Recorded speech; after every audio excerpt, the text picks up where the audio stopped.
études aux États-Unis en 1976 et que je suis rentré en Côte d'Ivoire, les années de prospérité en Côte d'Ivoire touchaient à leur fin.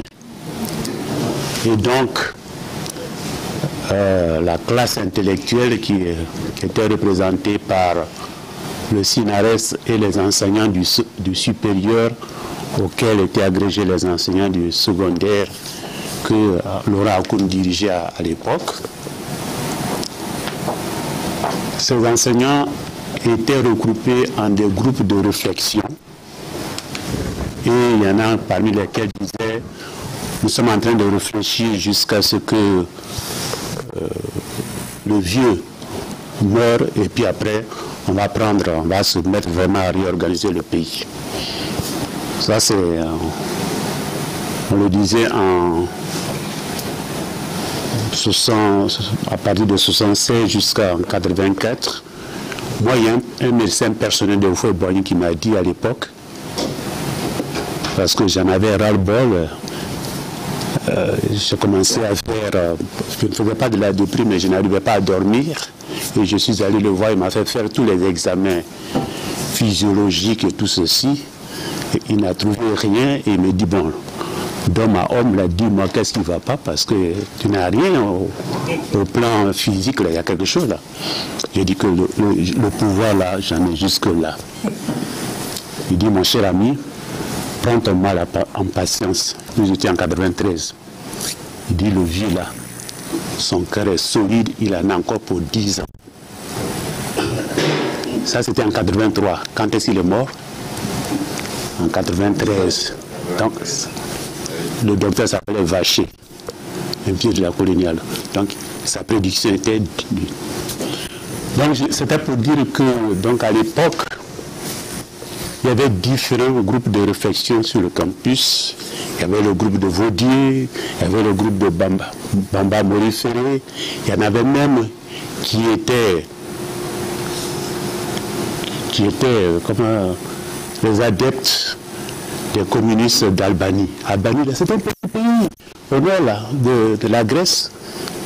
Et ils ont réussi à transférer leur idéologie jusqu'en Afrique, jusqu'en Côte d'Ivoire, jusqu'à l'université d'Abidjan. C'est vous dire comment nous aimons tout ce qui vient de l'extérieur et produire quelque chose de l'intérieur, ça ne nous intéresse pas. Comment on peut être communiste de tendance à l'Albanie? Enfin, il y en a qui étaient communistes de la grande Chine, communistes russes, mais je veux dire, il y en avait aussi qui étaient d'Albanie. Alors c'est dans ce contexte que on s'est réunis après les événements de 82, la grande grève de l'université de 82.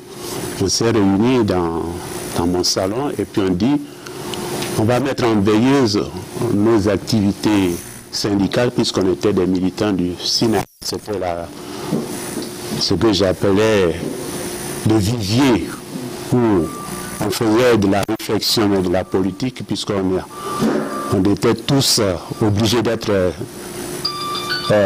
des PDCistes. Donc c'était la réflexion.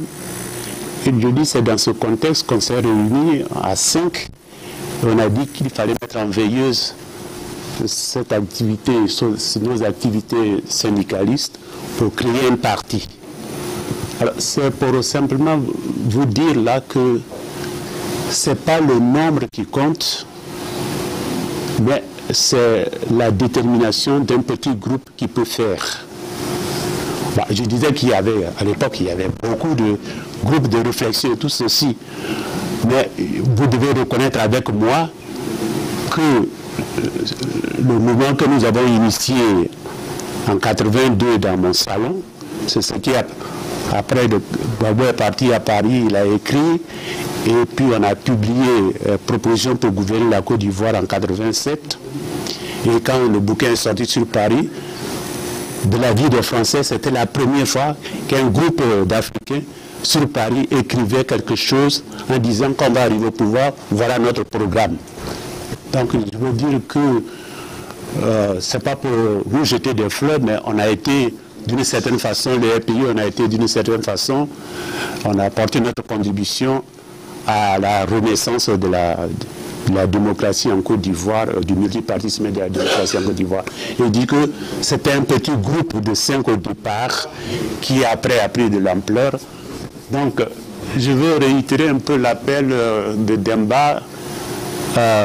Il vient de vous donner une vision. Il a eu au moins 20